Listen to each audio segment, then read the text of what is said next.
Hello, everyone, and welcome. My name is Corey Thornton. I am the Managing Editor for Market Intelligence at Open Minds. Today, as part of our weekly Executive Web Forum series, Open Minds Senior Associate Ray Wolfe will discuss innovating for sustainability. Before we get started, we have a couple of housekeeping reminders. Your audio will be muted during today's briefing, but we also rely on your questions and comments via the question box on the right-hand side of your screen. You can send in those questions throughout the briefing, and Mr. Wolfe will answer them. The slides and recording from today's briefing will be available on the Open Minds website starting tomorrow. And with that, Ray Wolfe. Thank you, Corey. Hello, everyone. This is kind of an interesting topic, and it's actually one that I sort of recommended to Open Minds because back in March, before the world changed radically, I began to look at and began to read literature around the idea of design thinking and ways of doing innovations.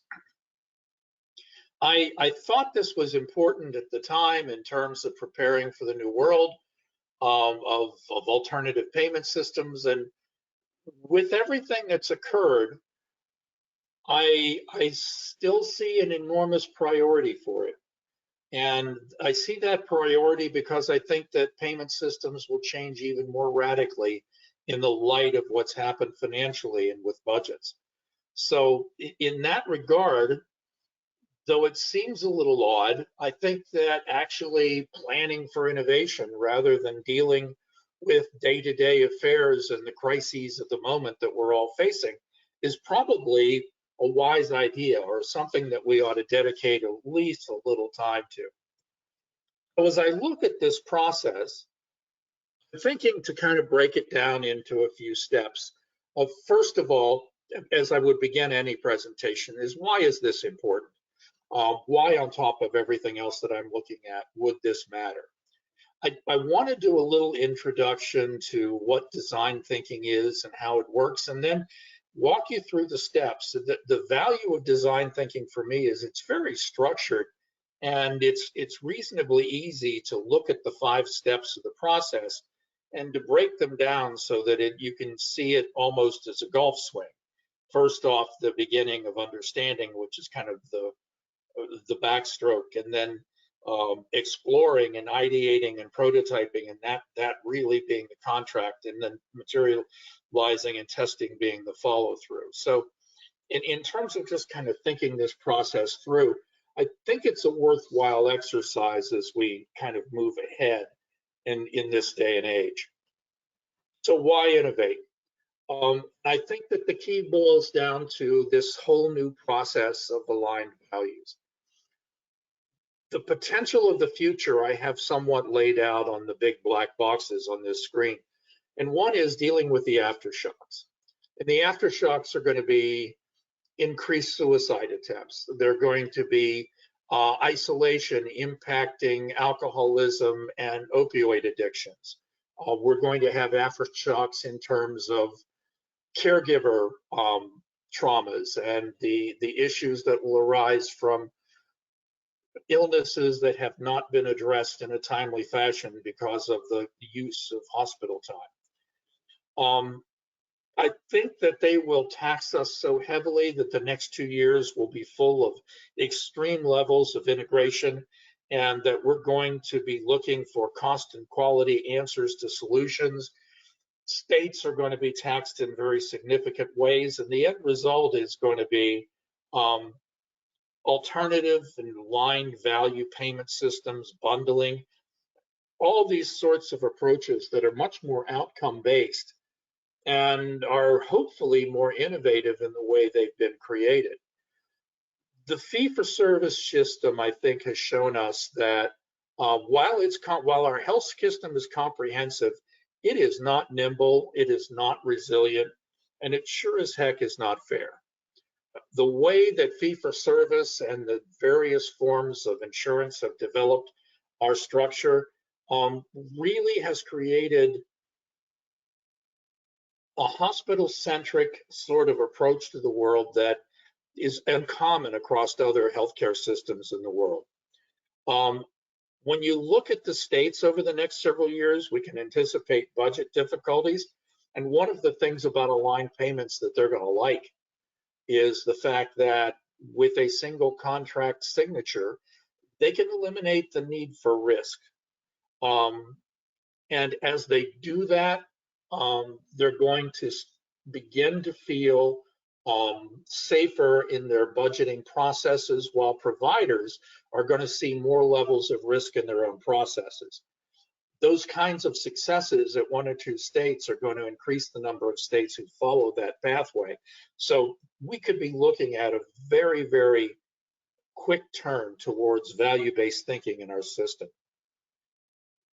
Each system of service has its own methodologies for creating a response. If you're dealing with grants, then it's all about cost controls. Just keep your costs under a certain level and you're fine in that regard. Fee for service is productivity based. If someone cuts your rate 10%, find a way to increase productivity 10%. The issue is a clearly defined set of products and the ability to produce them in a mass product fashion. I think in terms of fee for service, that structure in replacing grants is now ready to be replaced again. And aligned value are all those contracts which maximize impact, which shift risk in multiple ways, which, like grants, are about cost controls, but are also about managing to outcome and finding ways to spend that money in new and unique formats. And that focus, I think, on the new and unique format becomes the key to what we want to do in this process.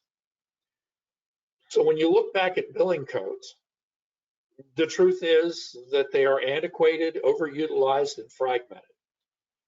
Billing codes don't keep up with advances in medicine. When you look at the speed of advancement in our field, for example, and think that it may be a year or more between the defining and developing of new processes and techniques at the clinical side, at the clinical advanced side, and research and development before they finally reach the workplace. And part of that delay is that we have to determine their cost and how much can be brought in. And fee for service has not been able to keep up with the complexities of modern medicine. How do you deal with the population? And as the fees get outdated, the service is outdated and unlikely to produce the ones that we need. I've mentioned before about overutilization. When you look at the structure, you see that the desire is simply for more. The product is clearly defined. We don't have to worry about it. But neither the consumer nor the provider have much concern about the payment. And as a result, cost efficiency is ignored. The ability to maximize the dollars we spend on the populations and communities that we serve is limited. And we just simply spend more and more without concern to that.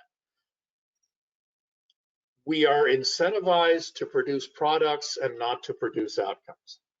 And I think that really focuses on the issues around us. And finally, we've all talked about fragmentation. We've talked about the need for us to integrate. But when I look at that integration process, I think fee for service really encourages us to stay separate and to stay isolated from each other. A person enters as a result of a certain illness or a certain problem, but there are some codes that they can only receive in hospital systems. And when the hospital has done as much as they can, there are a series of codes that can only be provided by certain providers in the community like ourselves, who have specific licenses for each grouping of them. And often in smaller communities, in order to get a good array of services, one has to go to 2, 3, 4 providers to get the full array of hospital services. Often the second or third hospital is required. This kind of fragmentation doesn't help us in that important communication about what the consumer really needs and how each of us will share in a team-based way to somewhat provide and review those kinds of services. So billing codes don't work. A Here we are. We're in the midst of a pandemic.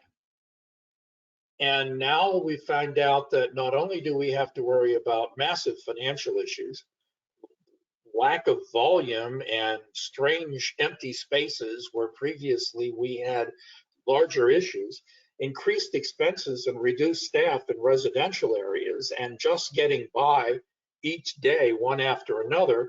And now someone is about to come on a webinar and tell you that I think that the products we're offering are outdated, that we have to kind of rethink what it is that we would provide in an appropriate way. Nothing is sillier, I think, than someone who begins a process by saying you have to think outside the box. It's such an overused cliche and inside the box kind of expression. And I worried about how we might get into this in a way that makes sense.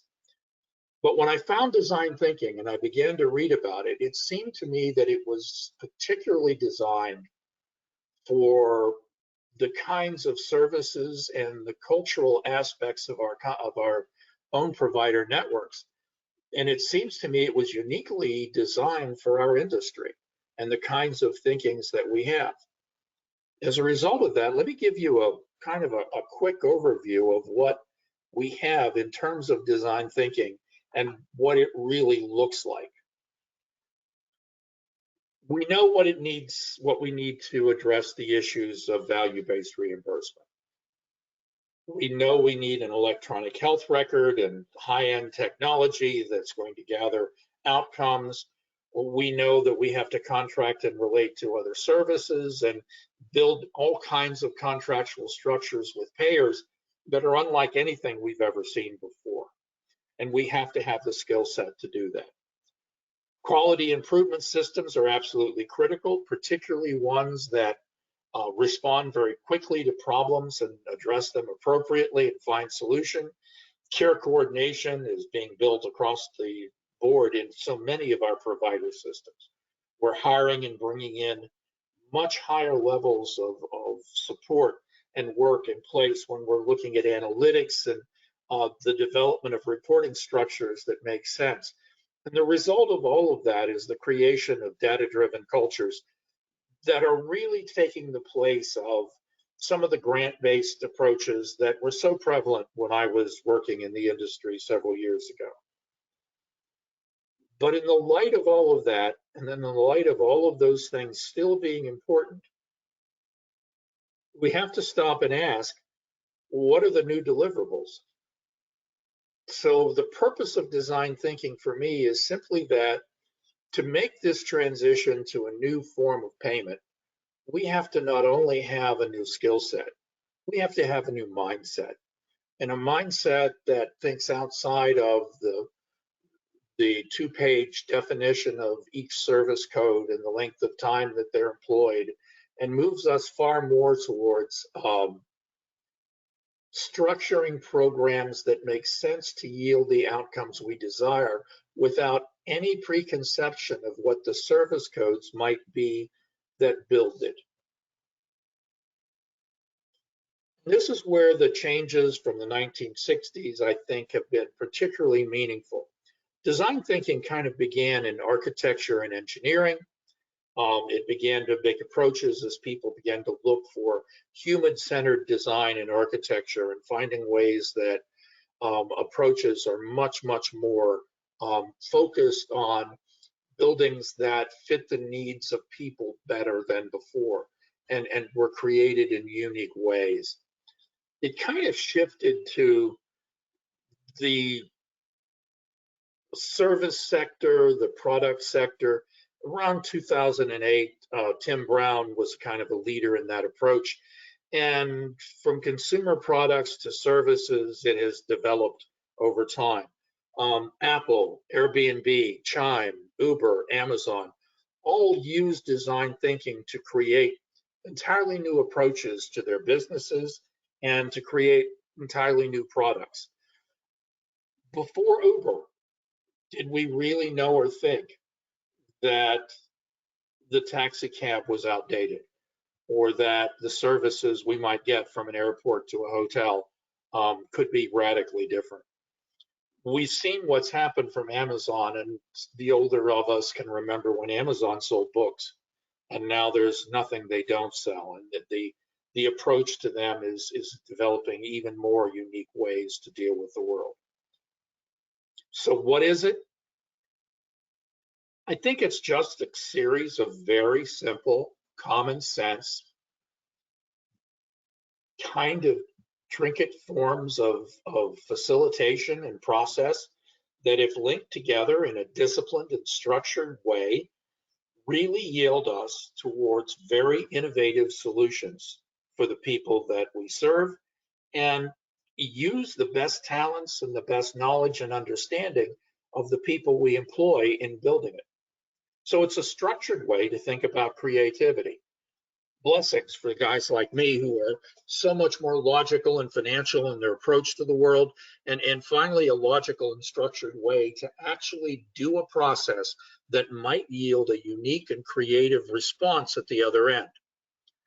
It's defined mostly by the need to kill our preconceptions about problems and people as we approach things. But as I want to walk through it and talk to you about it, I think that you're going to see that design thinking is something that is so simplistic and so easily performed that all of us have the capabilities to do it well.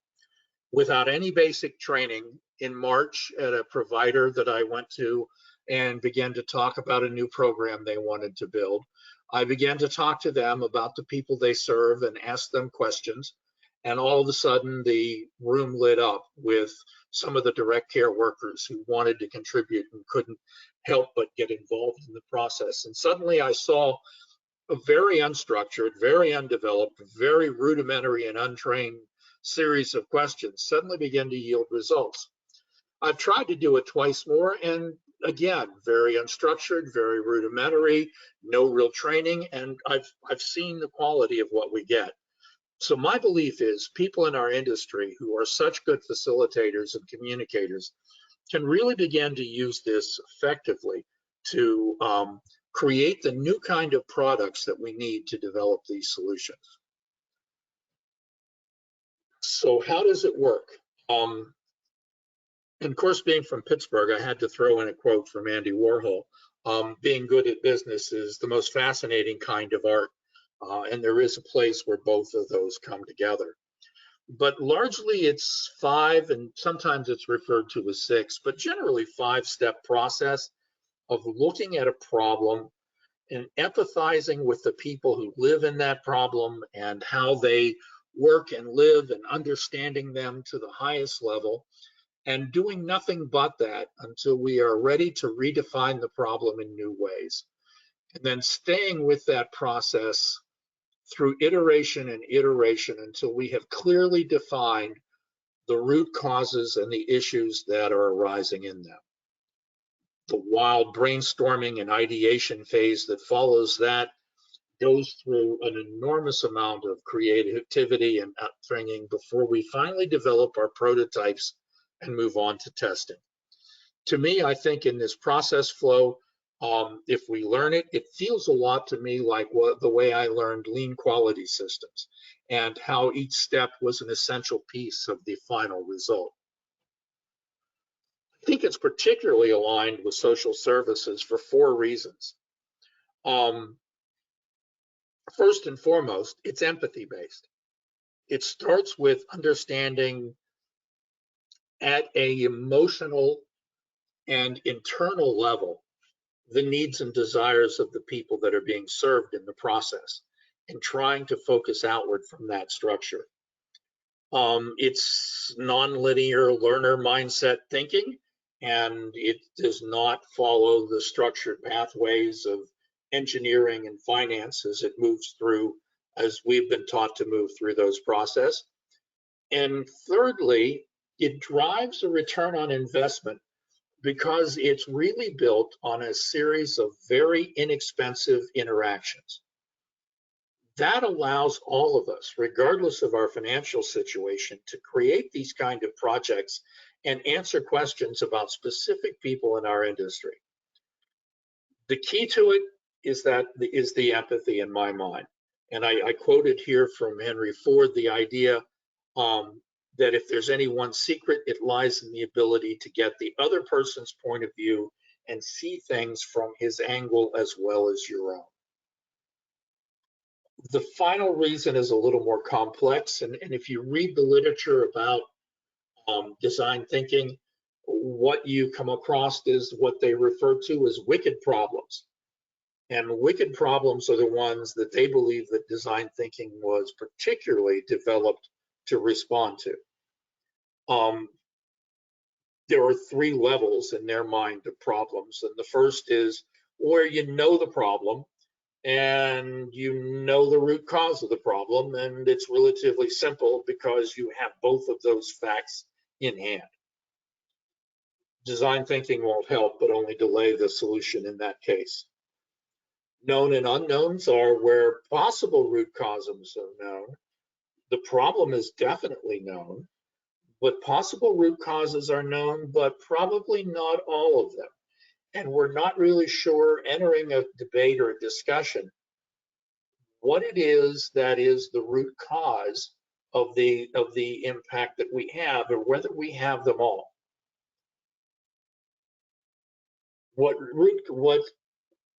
design thinking refers to as wicked problems are the unknowns, where we have no idea what the real problem is and no idea of the root cause of that problem.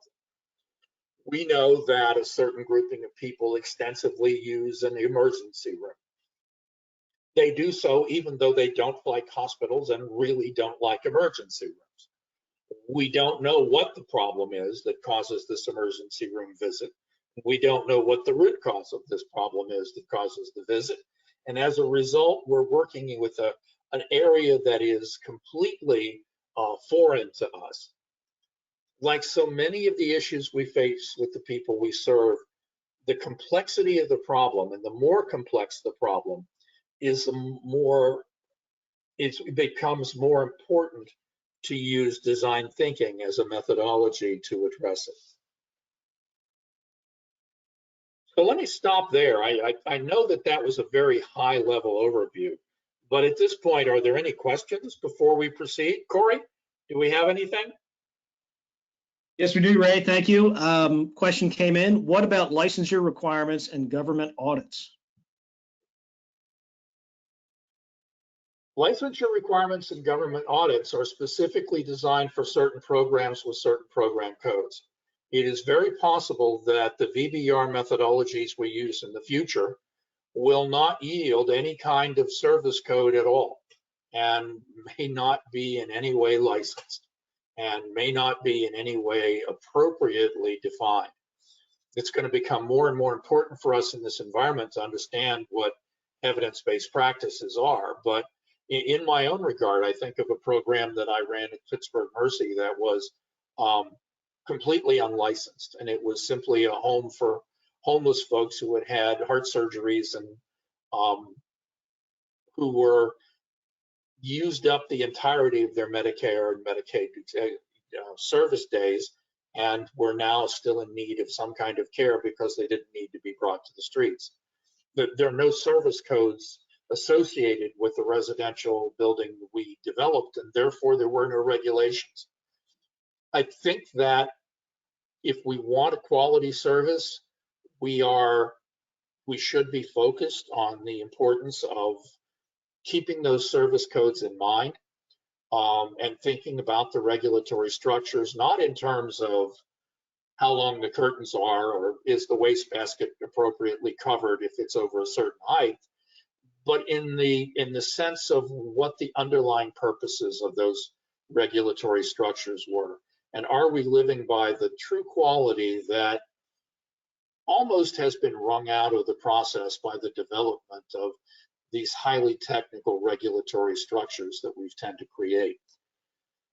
So maybe for some of you, the answer boils down to a new kind of structure that an insurance code company might be willing to certify and develop may not have a licensure associated with it.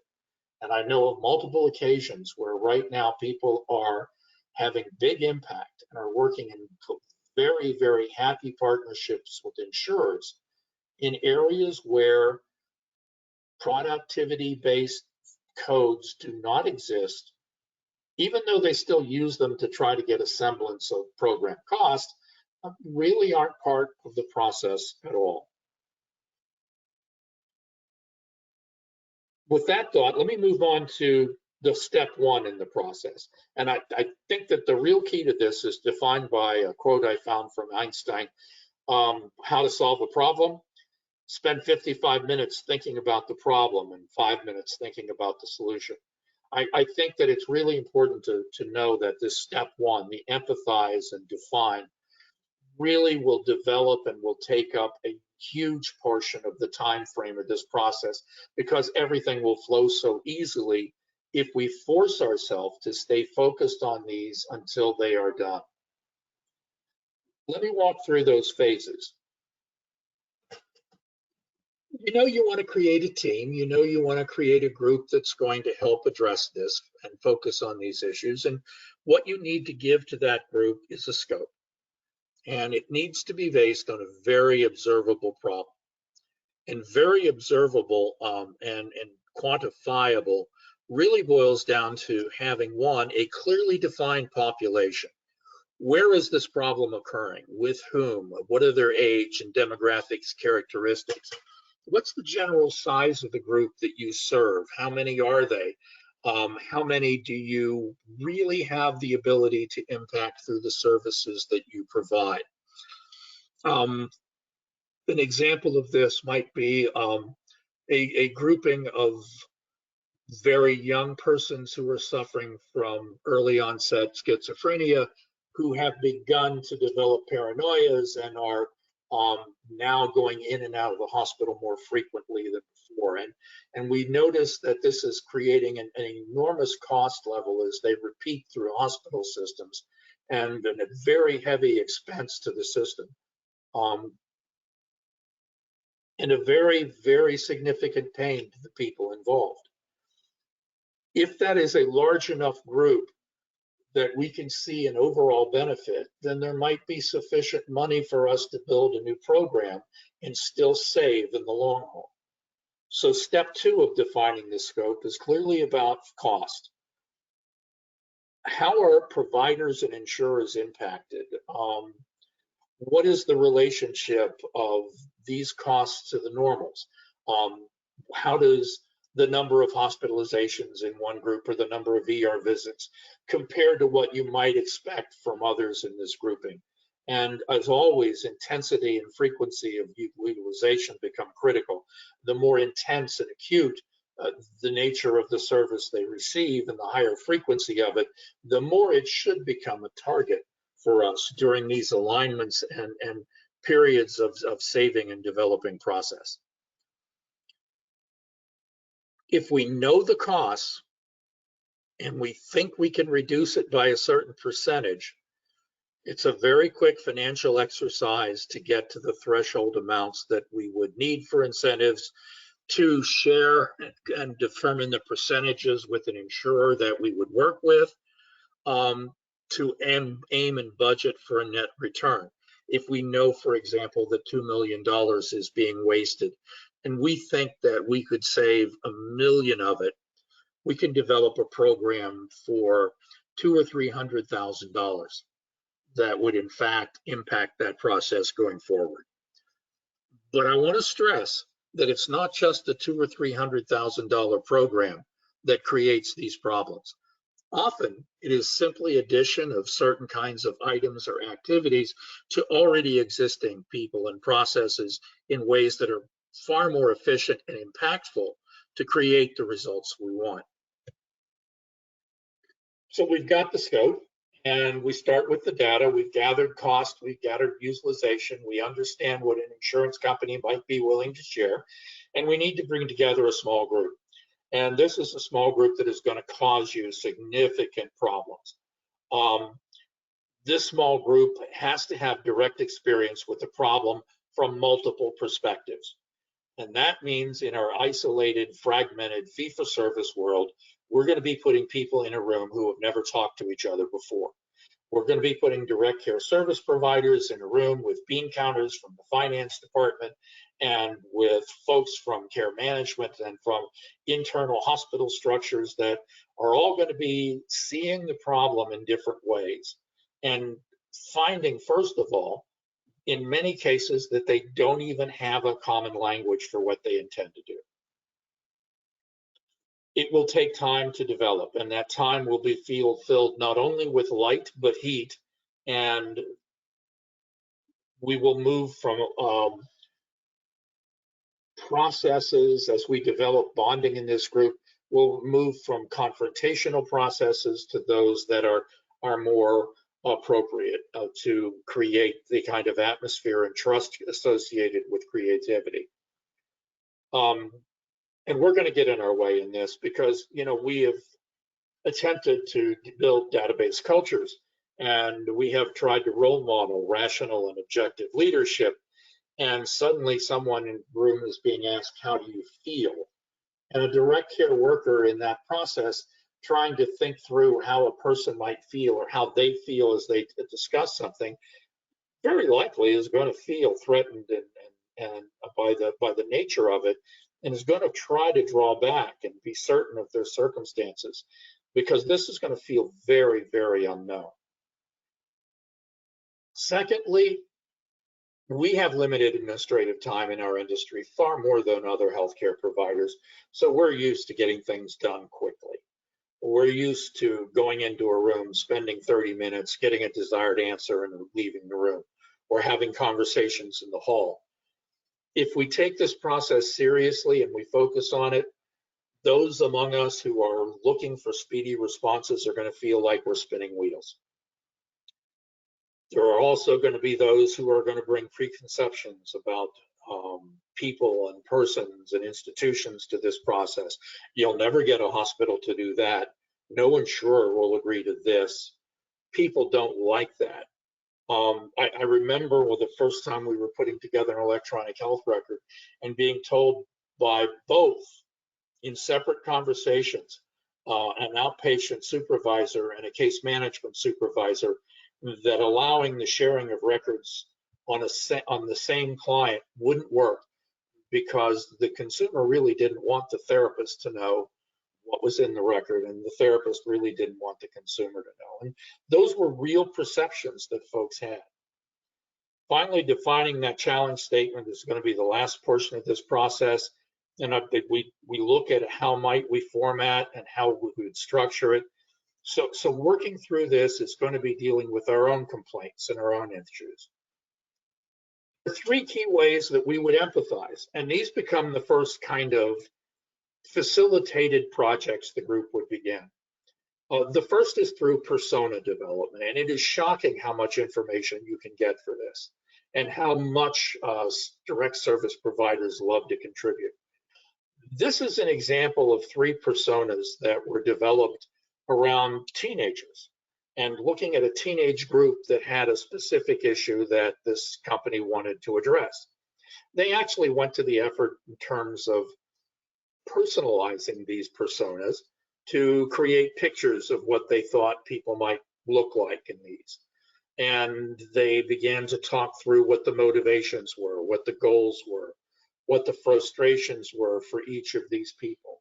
And if you are focused on your individual group of folks you want to deal with, some of these conversations, particularly for me from the direct care provider, were critically important for me to hear, and things I had never had an opportunity to hear before. What are the common characteristics? And I asked folks to think specifically about individuals in their caseloads, to share information about them and to kind of cross-reference the things they were saying, even as they were saying them, to the population as a whole. Do these really reflect it, or is it a smaller group of the population? Are there a group of people that act like this, or a group of people that act like that, or think this or think that? And as a result, we ended up with 2 or 3 different personas that really describe the kind of people that were involved in this mix and who they were. We gave them all names. We referred to them as Jack and Joan and Mary and Mike. And in each situation, we were able to describe what Mary felt and why Mary felt that, and to learn a little bit about trauma histories as they affect our industry, to look at the way social determinants have such an overarching impact on everything we do, and the inability to work in an environment of clinical work, clinical process, without being able to address those issues. Developing simply this process and walking through and spending the time that is necessary to really understand who the person is that we're serving is the beginning point. Everybody should be raising their hand and saying, yes, I know the people I serve. I understand them completely. The truth of the issue is that I was shocked, as were several clinical leaders in the group, by the information that was presented about the kind of things that were going on at the very grass level in the direct contact in that structure. Finance folks were amazed, first of all, with how much money was being sent, and secondly, with really what the needs were that were being unmet as we walked through this process. But the education of this first step was critically important in flow. The second level of empathy is interviews and focus groups. If you want to know what a customer is thinking, invite a customer in and ask. Some cautions in this regard. Cancellation rates can be high. Provide some kind of incentive or food or beverage, or make it some kind of more focused party to get people into the process. Maybe focus groups aren't exactly the best approach in the time of COVID, but they tend to work pretty effectively if we can find ways to interview directly the persons we use. Interviewing is not a skill of mine because my language set comes from the 50s and 60s, and we need to focus on a very unbiased and simplified language as we approach and deal with the kind of questions we see. Questions should be designed like a lawyer would design them. No leading questions. Don't pull someone to a conclusion. Ask something that is clearly unbiased, and that will allow you to get the most honest and sometimes the most surprising response. Yes, you need note-taking, but don't let it interfere. I think it sometimes works the best if there's a designated note-taker and someone who is dedicated to asking the questions, watching the body language, doing follow-ups when appropriate, and kind of reacting and staying engaged with the person in this process. I've been amazed in terms of a lot of my life in terms of the impact of silence and what that second comment might be if you wait so long that it becomes a tad uncomfortable. I've been surprised in terms of the techniques that you see in terms of paraphrasing, reflecting back. And as the end to all of these things, I think it's appropriate to offer thanks. There are skill sets in here that the average therapist knows far better than I do and would elaborate on this far more in depth. But it is that level of interviewing, asking specifically about a problem and why it occurred, that I think becomes critical in terms of defining this new program. There are really sort of structured diagrams that you can pull off the internet very easy. Affinity diagrams that put a picture of the person in the middle and then talk around the outside about the 5 key questions that you want to be able to answer for each of the personas that you've developed. What are their pains and gains? What do they want, need? What do they call a success? What are their fears and frustrations? How do their lives change and are impacted by obstacles and that they see and feel in their life? The thinking and feeling process at a deeper level than we might have talked about, real deep down level importance, real deep down level aspirations, What would be the happiest you could be? What would be in your mind a really great day? What do they hear? How are they influenced by the voices around them of family, friends, and the world construct that is really brought to them as a result of the things that are being said? And how do they react to that? What do they say and do? And what do they see? Walking through these three levels of empathy directly with people, with workers, and with persons from various perspectives that know them can develop us our understanding of what a problem might really be and why it is that certain kinds of individuals visit the ER far more frequently than they might not do otherwise, as an example. So we now understand the real problem, the problem that drives someone to the ER. And we understand in that problem what the root causes of it are. And we can now appreciate things, I think, at a different level than we ever have before in terms of what is happening and how we can address it in ways that are impactful. The tendency is going to want to be at this point, let's rush ahead. The speed demons among us and those administrators who have the 18, 19, and 20 item to-do lists are going to want to push on quickly. But let's take our time. Let's take the data, look at it in the abstract, and look at, try to develop from what seems unrelated patterns, and look at ways that you see themes repeated. And the develop between personas of commonalities. We've spent the first part of this really defining to the nth detail different groupings of people that make up the original population. Now we want to begin to see what do they all have in common? What do they all feel? What do they all see? In each of these three exercises that we've been through for several hours each, what's the common approach that works behind everything, and creates the problems and obstacles for them that we see. One of the things that I learned was in the course of reading about this was the idea of functional decomposition. Getting the elements and comments broken into smaller and smaller and smaller pieces, and then being able to get down to core bits that you might be able to match up and create back into the kind of patterns.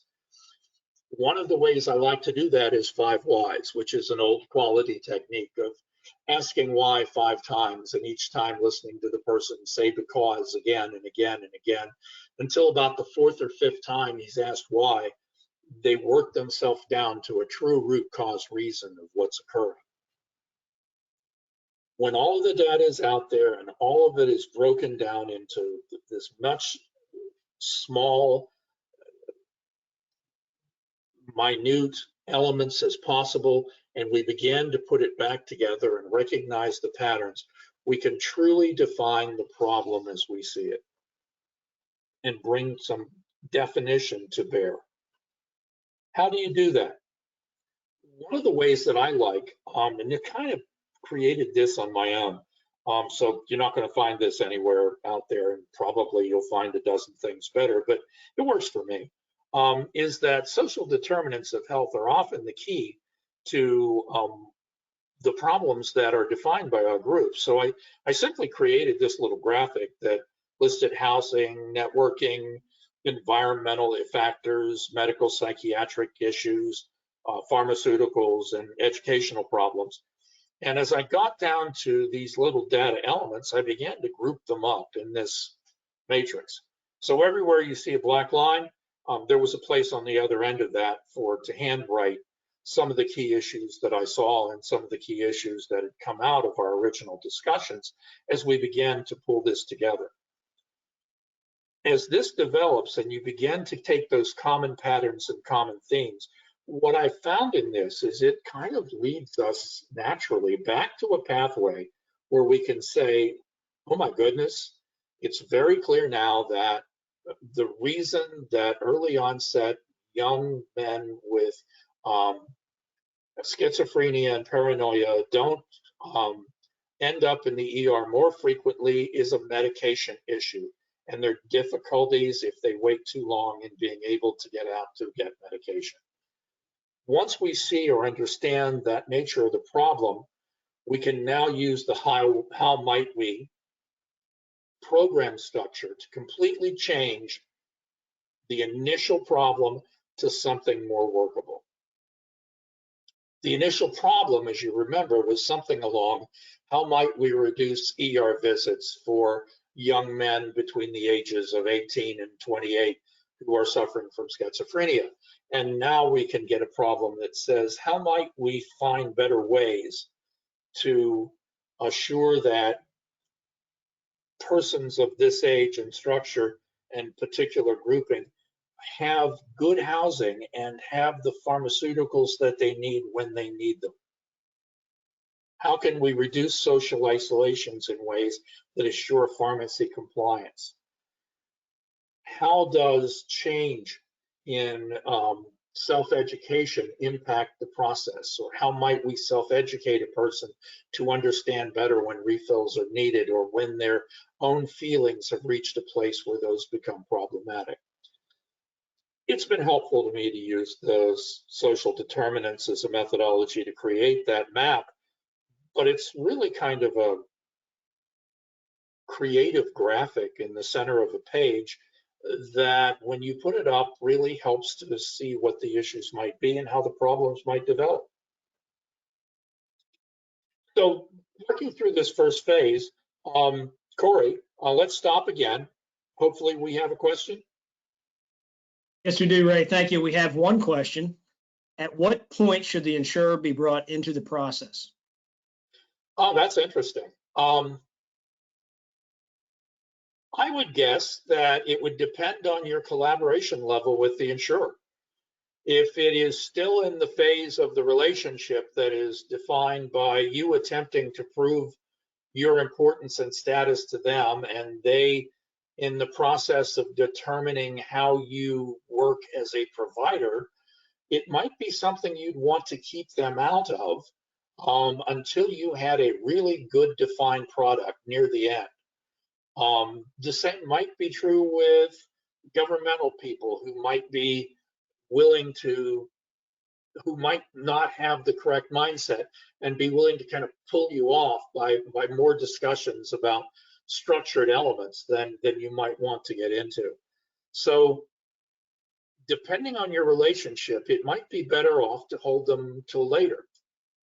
If, however, you've been successful at this before, I would think, and if and however you're insurer and you have a good relationship, nothing would be better than creating a collaborative partnership from the beginning with them so that they'll have a sense of how this might work or how the program you're going to build might work when you reach the stage of actual implementation and development. Builds great relationships, but I wouldn't do it from the beginning of one, I think, is the kind of response to that.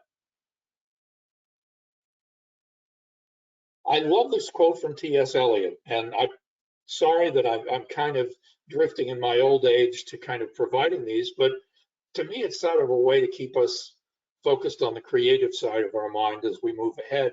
And this one is really important to not cease exploration or end exploring until we arrive where we started and know the place for the first time, which I think really sums up what we have done in this of meeting our customers, walking through these key processes, developing these maps, and really redefining the problems as we've developed them, come through that focus. Let's look now at what we do with all this data and this new defined question that we have. Ideate. There are dozens and dozens and dozens of you who have far better ideas on how to do this than I do. Brainstorming sessions, or you have enormously skilled people that can manage this in your own group and to build on the ideas of others. And some of the basic etiquette from deferring judgment, staying focused, assuring one conversation at a time. the willingness to do what I've always referred to as a noble failure, to try things out, thinking wise, and to keep returning and to the problem, no matter how often you fail. Always remaining with that empathetic foundation we built in thinking user-centric, but not being afraid because of the bonding and the trust levels we've built to go for wild ideas. I'm sure that there are folks who have much better views of this and can provide lots better focus on this. You have great people probably in your clinical departments who are magnificent facilitators. And the idea is now is to just get as much stuff out there as possible, throw it all out, create ideas, talk about the wildest things imaginable, and create groupings from that process. Intentions and goals will develop as we move through and we begin to streamline that grouping.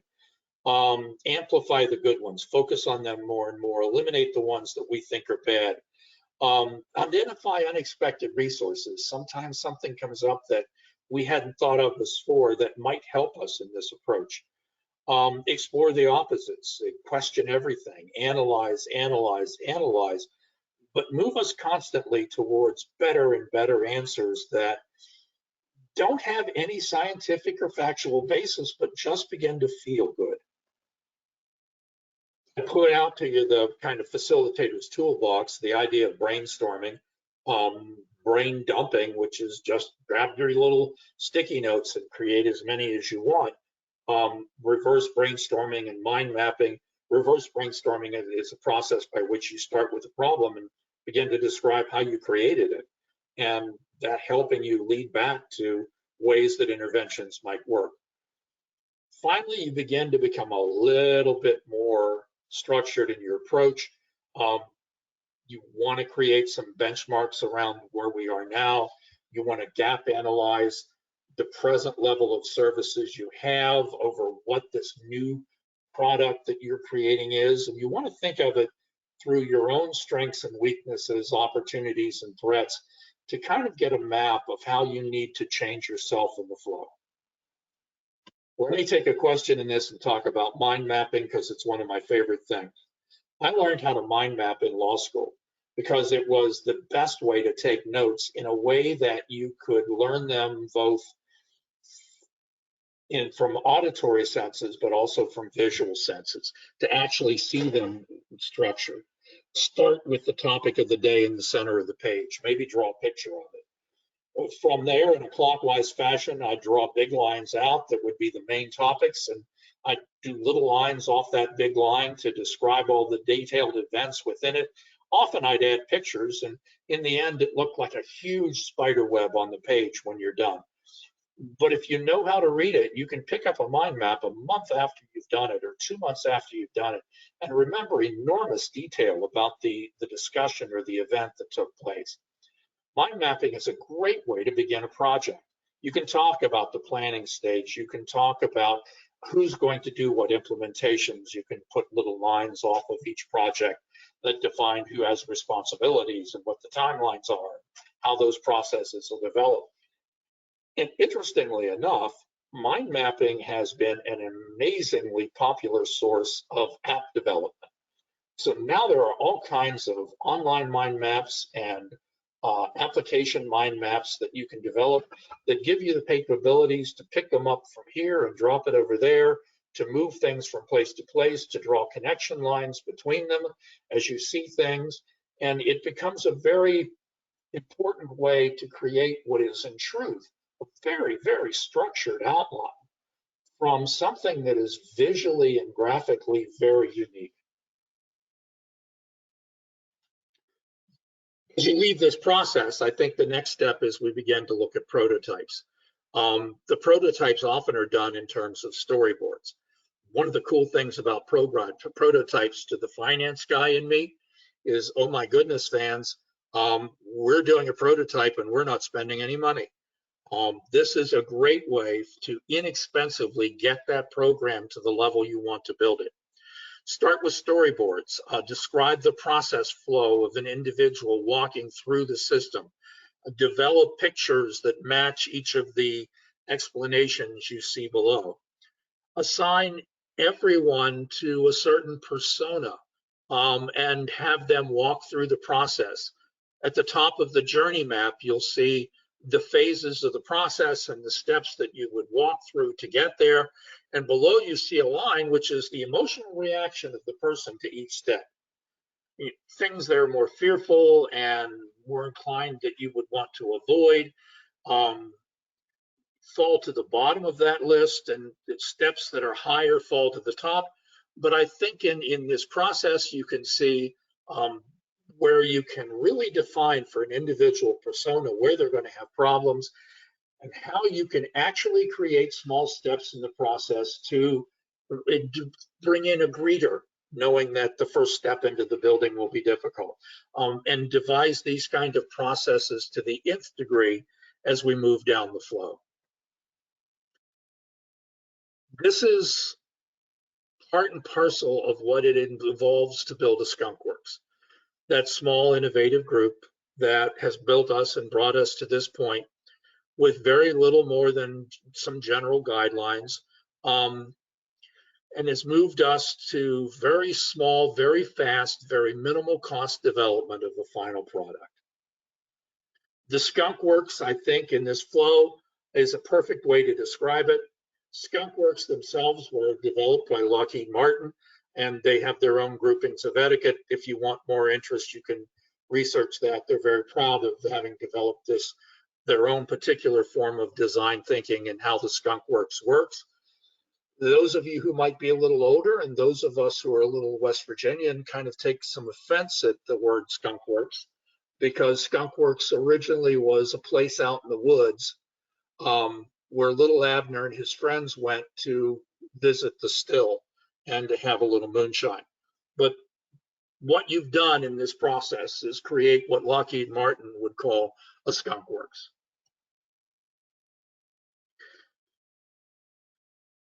Make improvements, no excuses, seek respect and not attention. This is the stage that I was saying, if you don't have a good relationship with the insurer, you want to be here when you actually involve them in the process flow.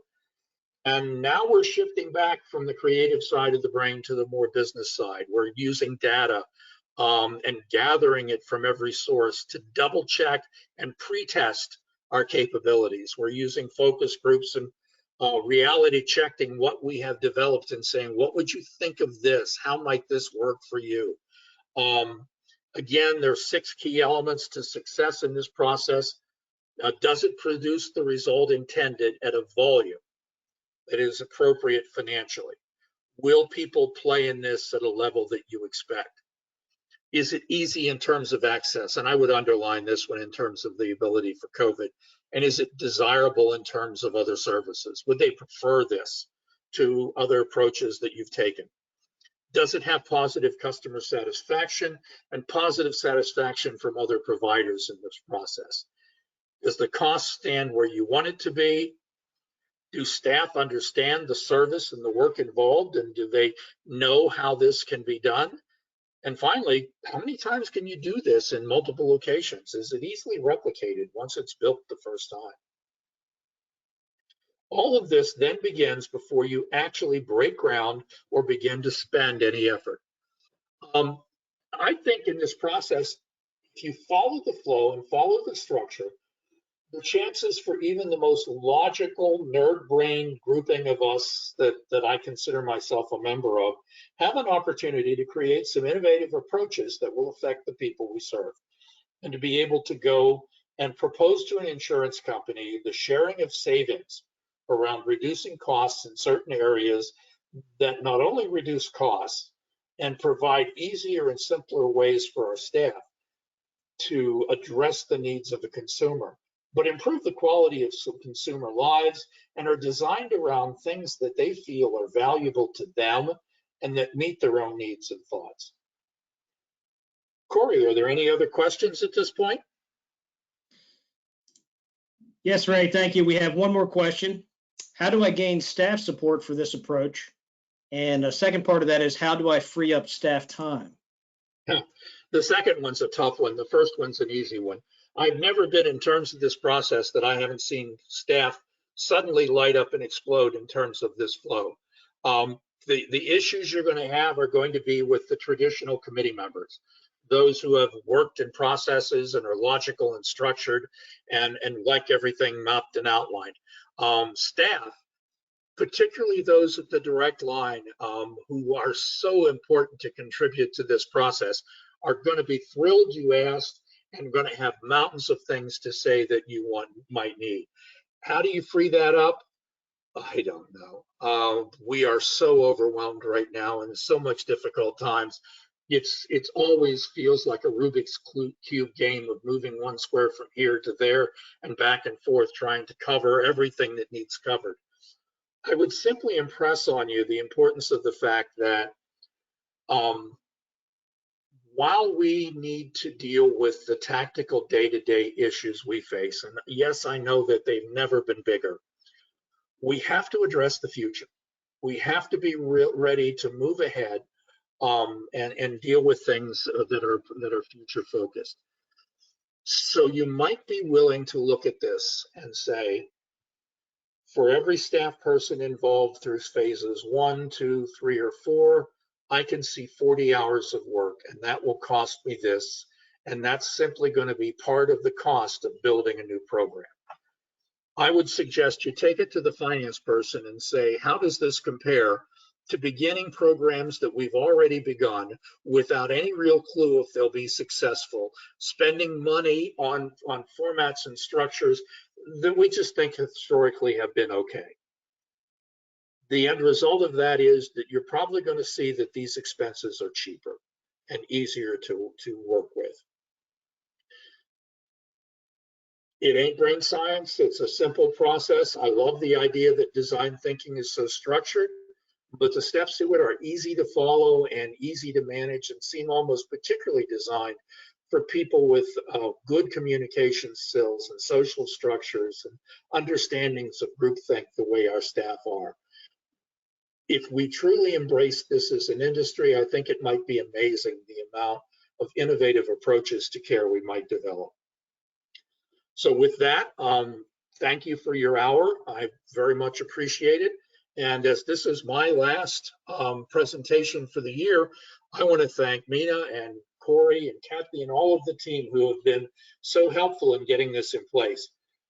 As compared to so many other programs I've tried to run on my own, the videos, the mechanics, the technology of this has been just flawless from beginning to end. So thanks to all of the great folks at Open Minds who have made this a really high quality experience. And thanks to all of you for listening. Bye-bye now. Thanks, Ray. And I want to thank everybody else also for today's web forum. I want to remind you all that the slides and recording will be available tomorrow, and that we'll be back on Thursday, November 5th at 1 p.m. Eastern for the web forum, Improving Collections Through Best Practice Revenue Cycle Management. You can sign up at www.openminds.com. It's listed as webinars under the events tab. Take care.